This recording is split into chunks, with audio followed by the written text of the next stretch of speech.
آپ ایسے بن جائیں کہ جب آپ خاموش بیٹھے ہوں تو لوگ اس بات کو ترسیں کہ یہ حضرت صاحب بولتے کیوں نہیں ہے.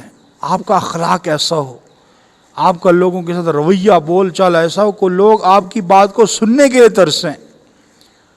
نہ کہ آپ ایسے بنیں کہ جب آپ بول رہے ہوں تو لوگ کہیں کہ پتہ نہیں یہ کب جان چھوڑے گا.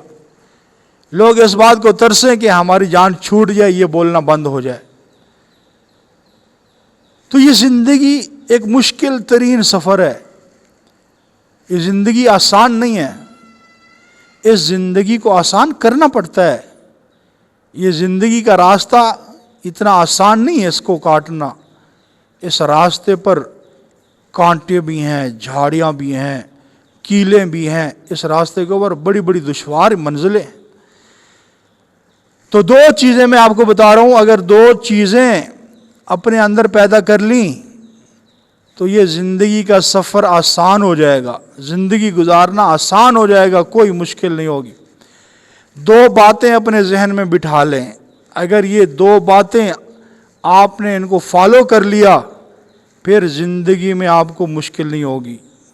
لیکن اس سے پہلے کہ وہ دو باتیں میں آپ سے شیئر کروں، آپ سے گزارش یہ ہے کہ سب سے پہلے اگر آپ نئے ہیں چینل پر، چینل کو سبسکرائب کر دیں اور بیل کے بٹن کو دبا دیں، کیونکہ آپ کا ایک کلک کسی انسان کا مستقبل بنا سکتا ہے اور اس میں آپ کا کوئی نقصان نہیں ہوگا.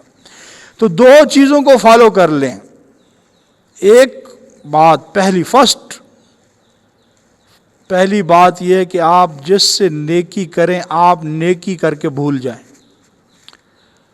صلے کی تمنا رکھیں، بدلے کی تمنا رکھیں کہ یہ مجھے کچھ دے گا، اس کا بدلہ مجھے دے گا. تو جس کے ساتھ نیکی کریں آپ اس نیکی کو بھول جائیں. نیکی کر اور دریا میں ڈال. کیونکہ جب کسی سے آپ تمنا نہیں کریں گے پھر اس کی کڑوی بات، اس کی کسیلی بات، اس کی کوئی ایسا اس کا ریاکشن وہ پھر آپ کو مایوس نہیں کرے گا. اسی لیے کہتے ہیں نیکی کر اور دریا میں ڈال. اور جب آپ دریا میں ڈوبنے لگیں گے تو یہی نیکیاں آپ کی کشتی بن جائیں گی اور آپ کو بچا لیں گی. تو نیکی کر کے بھول جاؤ. اس کا صلہ اور تمہ اس لوگوں سے نہ رکھو جس کے ساتھ آپ نے نیکی کی ہے. دوسری بات یہ ہے کہ آپ کے ساتھ جن لوگوں نے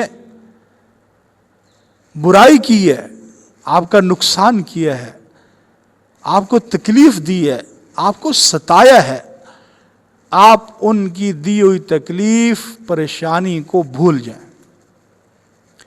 یہ دو باتیں جب ہم اپنی زندگی میں ان کو فالو کریں گے تو انشاءاللہ زندگی میں پریشان نہیں ہونا پڑے گا.